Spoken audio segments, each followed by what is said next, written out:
Sometimes you do not feel tired because you did too much. Sometimes you feel tired because of who you had to become around someone. You can leave a conversation and wonder why you suddenly feel heavy. No one shouted. No obvious conflict took place. And still, something inside you feels smaller and more exhausted than before. That is a quiet sign that certain people drain your energy, not because they always mean to hurt you, not because they are always bad people, but because your nervous system simply does not feel safe enough to relax around them. Around some people, you cannot simply exist. You measure your words. You watch your tone. You prepare for their reaction before you even speak. You stay quiet when something bothers you. You become careful in a way that slowly costs energy. From the outside, it may look completely normal. Two people talking, a family dinner, a message on your phone, a small comment from a coworker. But inside, your body is doing invisible work. Scanning, predicting, keeping the peace, trying not to upset anyone, trying not to be misunderstood. That effort is exhausting because it happens quietly. You may not notice it while it is happening. You only notice it after, when the call ends, when the message stops, and you finally sit alone and realize you are strangely tired. So why does this happen? Some people drain you because every interaction feels like a test. You feel like you need the right answer, the right face, the right amount of agreement. If you are too honest, they may become defensive. If you set a boundary, they may make you feel guilty. If you need space, they may act like you are doing something wrong, so you learn to manage them. And managing another person's emotions can feel like carrying a bag that was never yours. Other people drain you because they take more than they return. Not money, not favors, but attention, emotional space, patience, and reassurance. They speak and you listen. They complain and you absorb. They repeat the same problems and you hold the same conversation again. But when you need softness, there is no room. When you speak, they redirect.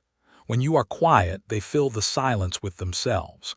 Slowly, the relationship becomes one direction. Their tension moves toward you, but very little warmth comes back. You may understand their pain. You may know they had a hard life. You may see why they became this way. But understanding someone's pain does not mean you have to become the place where all of it lands. Compassion is not unlimited access to your energy. Some people drain you because they make you doubt yourself. After being around them, you replay everything. Did I say too much? Was I rude? Did I sound strange? Why do I feel guilty? Sometimes your body is reacting to a pattern, a small criticism hidden inside a joke, a compliment with a hook in it, a question that feels more like judgment, a conversation where you are always slightly on trial. Healthy people can disagree with you without making you feel unsafe. They can be honest without making you feel small. They can be close without making you feel controlled. But draining people often leave you feeling like you have to defend your right to be yourself. That is not connection. That is emotional labor. There is also the person who drains you by bringing constant intensity. Everything is urgent. Everything is dramatic. Everything needs your reaction. Their mood enters the room before they do. If they are angry, everyone feels it. If they are anxious, the whole room becomes anxious with them. You begin to organize yourself around their emotional weather. You check the sky before speaking. You look for signs of a storm.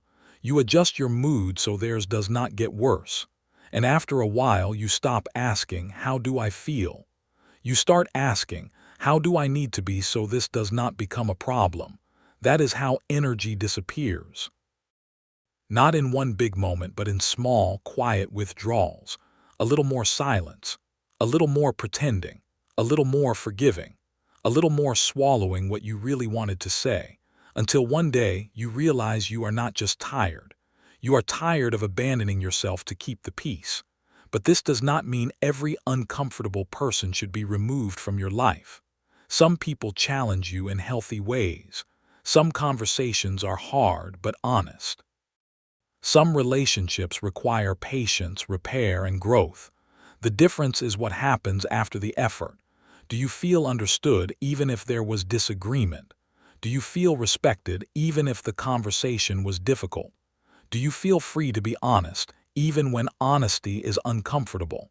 Or do you feel smaller every time, more careful, more guilty, more tense, more distant from yourself? Your energy is information, not perfect information, not always final information, but information. It tells you where you feel safe, where you feel seen, where you feel used, where you feel like a person, and where you feel like a function, a listener, a fixer, a shield, a mirror, a place for someone else to unload what they do not want to carry. When someone repeatedly drains you, your body often notices before your mind is ready to admit it. Your shoulders tighten. Your breathing changes. You delay answering their message. You feel relief when plans are canceled. You feel lighter when you are away from them. These signs do not automatically mean the person is terrible, but they do mean something in the dynamic needs attention.